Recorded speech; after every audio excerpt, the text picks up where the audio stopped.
When the American press got a hold of that newspaper, ghost dance was a threat to the Americans. They had to outlaw it. We still dance it. Because it's how to be a good human being. It's a good teaching. And that's what we like. We love each When I other. was a younger man, I started on a journey. And that journey was a flute journey. And I started learning on the Plains Indian style flute, and I made that one too. I gave that one away. I don't even know where in the world it is now. Somewhere out there. It's been a while. A couple years later, I got a special gift from an unlikely source. Have you ever gotten those kind of gifts? Like, I'm not sure why you have that, but I'm glad you do, because now I have it.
Thunder possessed a little bit of magic, and if they had just a little bit of that magic, then everything would be okay. And so they would gather together, grumbling around about who was going to steal the magic.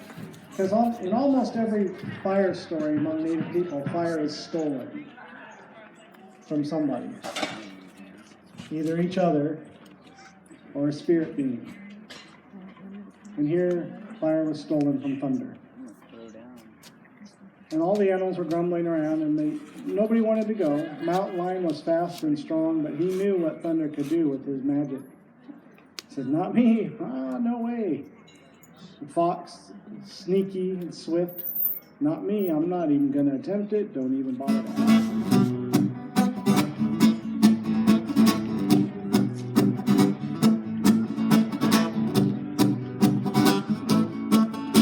See you running up in countless droves, impervious to the type of winds that blow. It's easy to stop things, it's hard to stop a vision, growing through our pangs, united on this mission.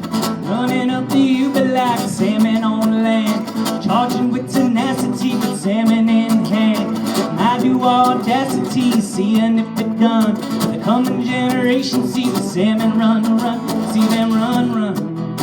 Come, come, come, run, run, run. Won't you come, come, come, run, run, run. Come, come, come, run, run, run. Won't you come, come, come. Go against the grain, face your destiny, see. Spirit build strength, set your progeny free. Oh, run, run. Say we run, run. Yeah, we run. Oh, we run,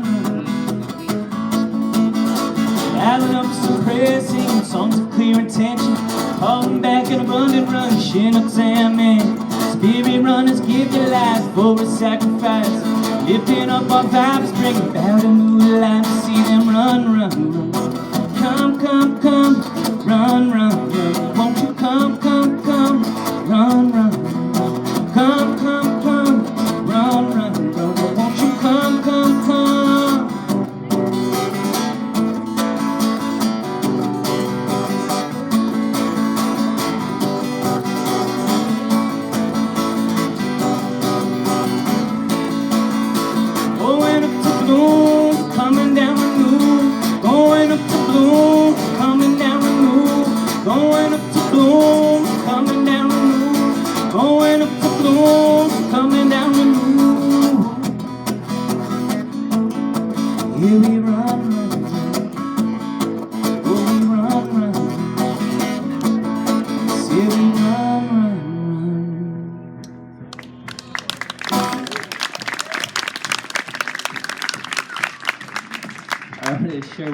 quick little ditty here. It's called Plants Over Pills. All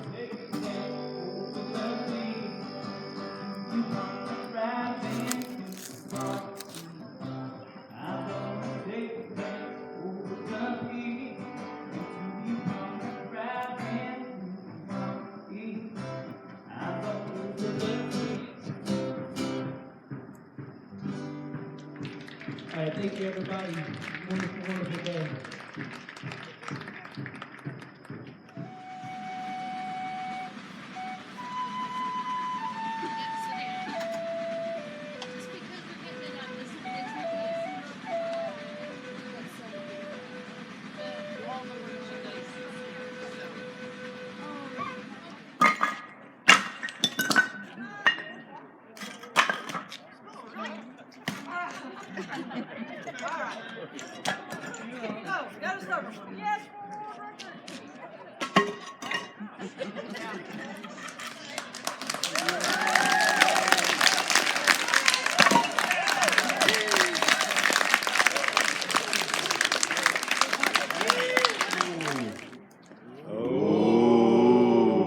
A little bit louder than that, because we got more women than men here. And then the ladies and girls say,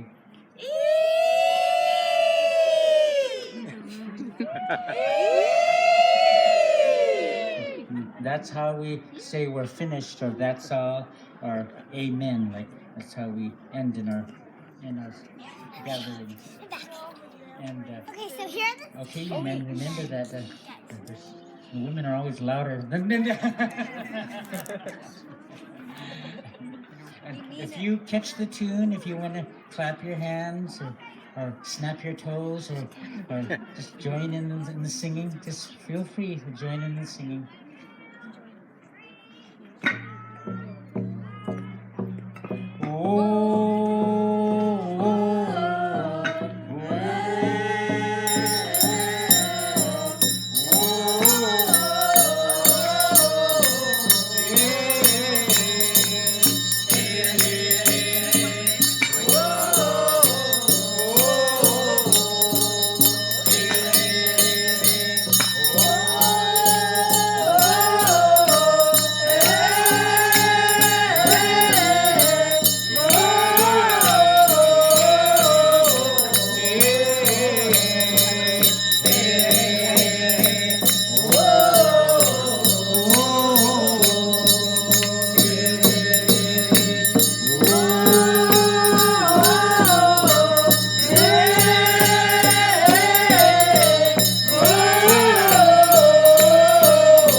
And all the men and boys say, "Oh!"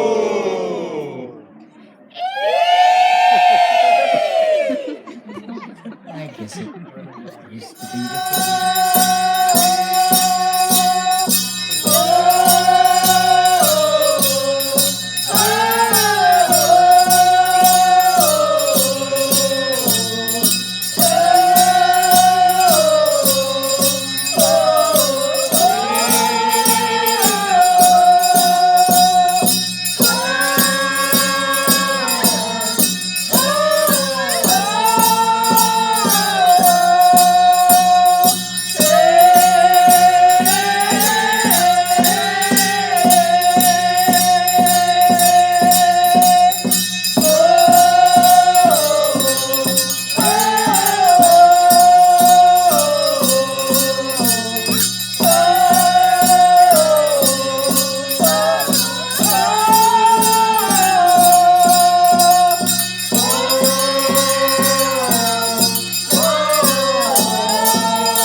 Thank you very much.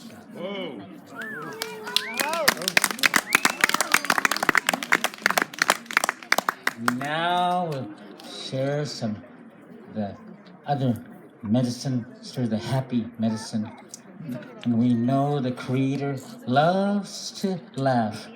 And we know the Creator, the Great Spirit, has a sense of humor. My grandma used to say, we know God has a sense of humor because God created you and me.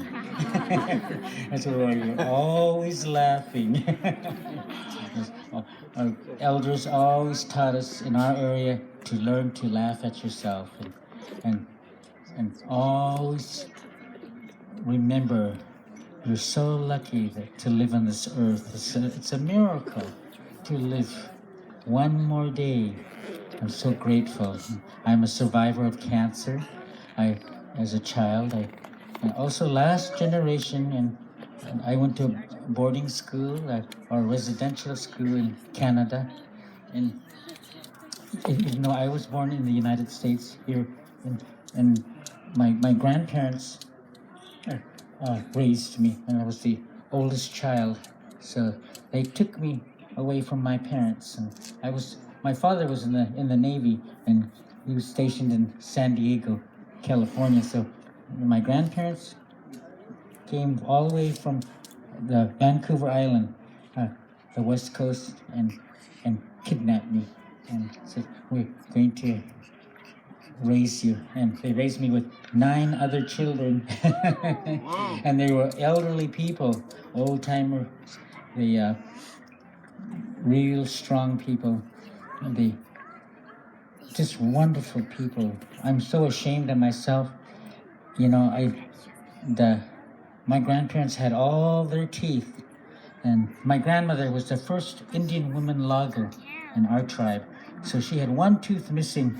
She got in a fight, and this one guy punched her, but you didn't know who he's fighting with, and that's what this young lady, this woman warrior that was demonstrating with the bricks reminded me of my grandmother.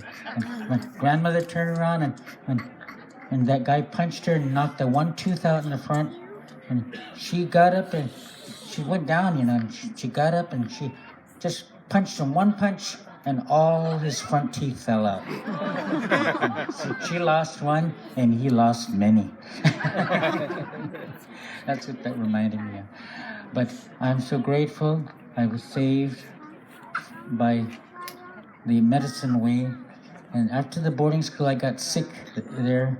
I never ate processed food before, or the white man's food, till I went to boarding school. And I started getting sick, and that's when I got cancer. I had cancer. It ate away my stomach. I had half of stomach. It ate away my intestines. I had half of them, and then ate away in my lung, and I had one lung. And so I always tell people I'm truly a half-breed. I'm half Indian. And the cancer got the other half. But when the white man doctor gave up on me to send me home to die, the old people took over, and Indian medicine and Indian food, and not very long I was back getting strong again. I'm so grateful to this. I thank God every day for my healing that I received. And my grandmother was such a wonderful person, my grandfather. My grandmother loved my grandpa very much. He was the only husband she kept. After the missionaries told us, you only can have one husband. My grandmother had 10 husbands. And she said, oh boy. So she had to think. She told every one of her husbands, you all build a house and I'll come visit you. And then she had many children, so one took care of the dishes, and one babysitted, and so on and so forth. But she liked my grandfather. I guess he was the youngest out of all the other husbands. And a lot of them ended up dying in the epidemics that hit our communities way back then. So my grandpa, he was just so happy he had my grandma all to himself. The people used to joke and say, oh, he must have used Indian poison. He poisoned all the other men. And he says, no, I just told him to eat commodity cheese. Okay, so let's hear some stories, and I'll tell them in different language. I speak 9 native languages, so you'll hear the different languages from our area. A sound, when we change to a certain tone that we speak, when we're speaking about ourselves, everyone around us automatically knows we're talking about ourselves because we speak in this low tone. And so our people never created a word like me, myself, and I, and we only use the word we. And when I went to boarding school and I learned to speak English, I asked my grandmother, how come we don't have a word like the English people do? I kind of like that me, myself, and I. And my grandmother said, oh, you don't need a word like that, me, myself, and I. And the reason why we have the word we is because just in case you get in trouble, it's not just your fault, it's everybody's fault. And so we like that word and that we, so including everybody. So, and it's an oral tradition, so you have to listen whether you want to or not. And everybody would share in the stories. Such a wonderful way of learning. Our elders would just look at us, and we knew if we were in trouble. They didn't have to spank us. They just spanked us by just looking at us, and oh boy, they'd scare us with the stories and tell us stories that were scary and monsters and everything in the dark and demons and spirits and then at nighttime, then they give us a bucket and go get some water now. I wouldn't do it though. My poor sister had to go for me. But anyway, so this story is a lady louse, and louse is also lice, and that creepy crawly thing that can live in your hair. And remember, when you listen to the stories, there are people, and they'll remind you of someone you know. And this story is of Lady Louse, and not Laos, the country, but Laos, and it's one lady lice, what Laos or whatever, and so she lives all by herself. And so when you listen to the story, think about someone that you know that's like this Lady Louse or Mr. Louse. Aslahlio Kasi Basha, this is the Duwamish language that's spoken in Seattle, Washington. Aslahlio Kasi Bashchad. Long ago there lived Lady Louse. Al-Tiahik Al-Al. She lived in a real big house. Atalkwi Siyayash. She had no friends or relatives.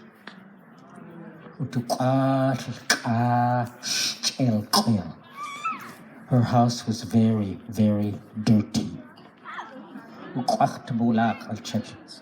Everything all piled up in her house.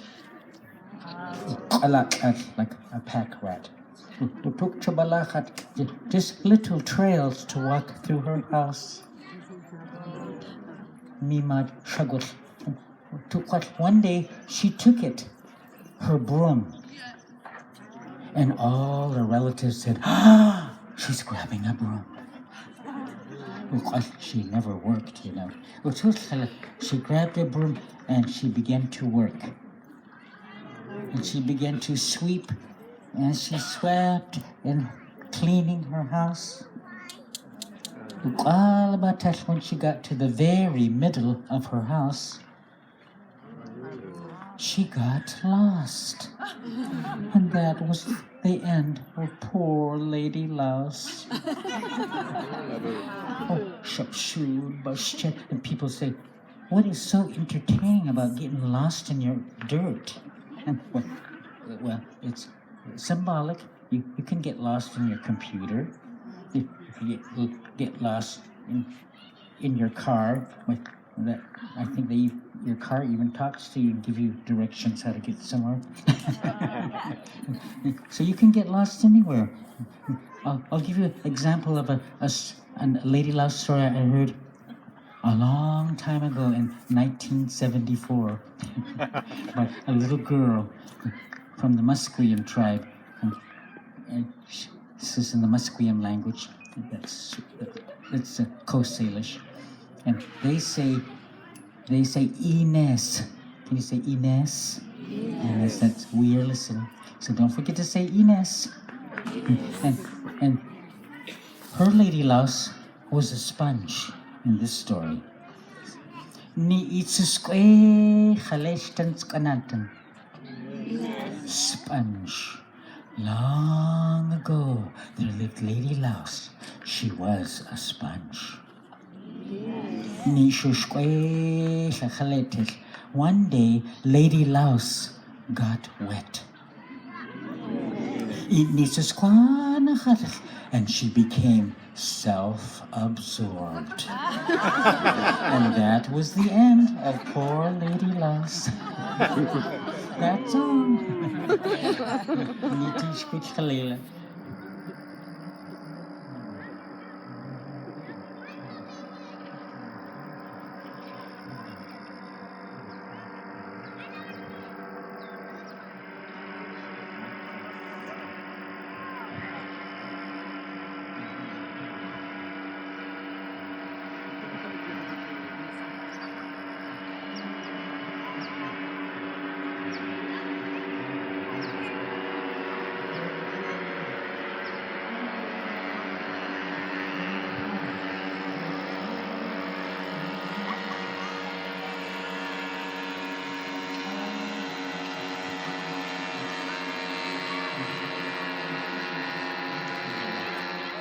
It was right over here. Where'd it go? Yeah, it went that way. Oh my god, that was so cool. It was right there with a big moment. Okay, let's go hide. Orange with a big moment.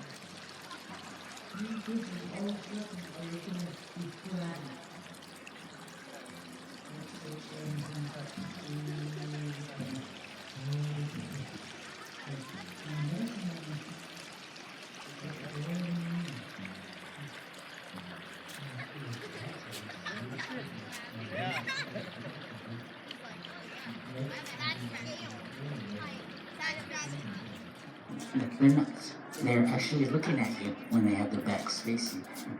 And then she turned around very slowly and faced the medicine as she got out of her canoe. And the old ugly witch said, "What do you want?" and the medicine woman said, "Did you see my pretty necklace, blue necklace floating down the river?" And she noticed that the old ugly witch was wearing an even more beautiful necklace around her neck. And the old ugly witch, this necklace was so powerful. And the medicine woman said, "Oh, what a pretty necklace. It was prettier than mine. Oh, can I have your necklace?" And the old ugly witch said, "You can have my necklace if you do one thing." And the medicine woman said, "What?" And the old ugly witch said, "Lick my sores." And the medicine woman would say, "Ew, that's gross." Because see, the old ugly witch, she had pussy, runny sores from the top of her head to the bottom of her feet. And she had a long, sharp toenail. And she would pop her boils and lick her long, black toe jam toenail.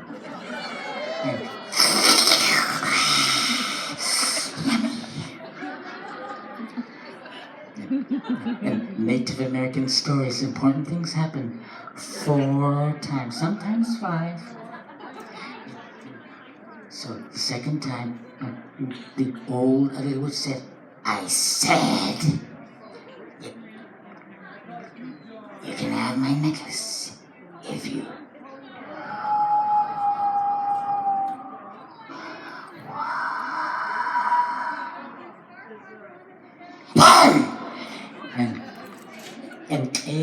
and she just went, no way. I'll send her out. And then the third time, the old ugly witch said,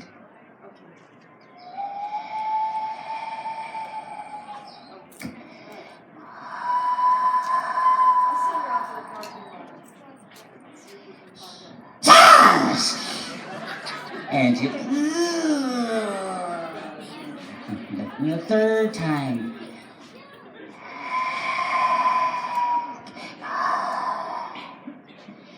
Charles! And she said, no way.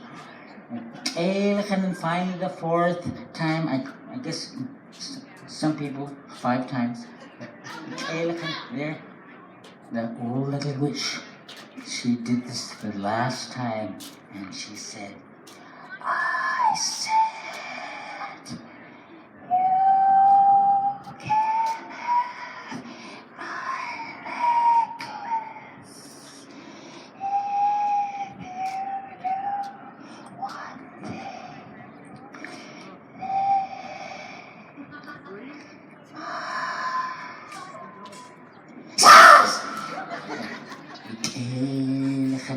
And the tongue, and she went out and licked away all the pussy, runny sores from the top of her head to the bottom of her feet, and cleaned and she healed the old ugly witch. And the old ugly witch felt so good, and she never felt that before. And she said, I feel so good. And she was licked clean. And no more pussy runny sores. And there, the old ugly witch, she took her beautiful necklace off and she put it on the medicine woman. And when the medicine woman, oh, what a pretty necklace. As she was admiring her necklace, it was getting late now. So she said, gee, oh my, I better go home now. So she ran and she thanked the witch and paddled up the river. Got your paddle? Well, paddle up the river.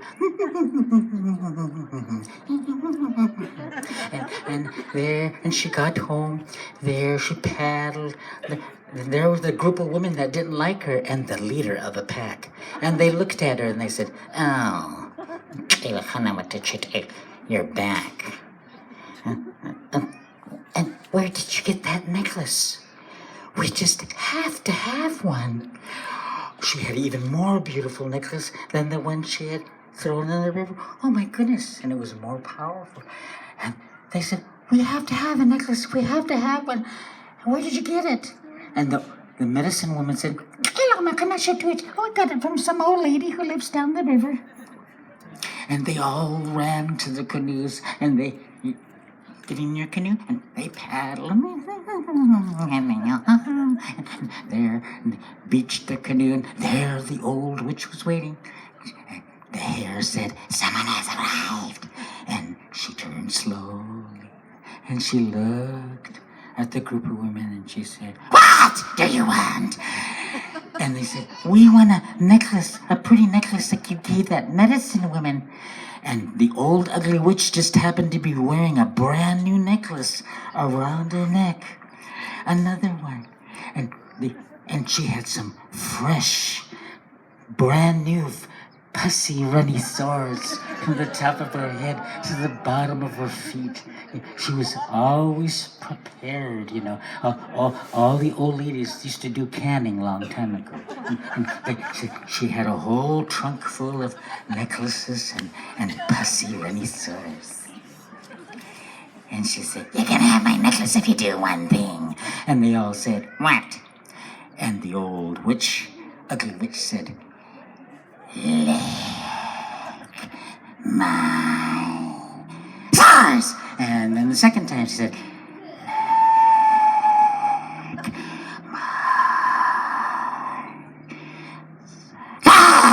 and it went. Then the third time.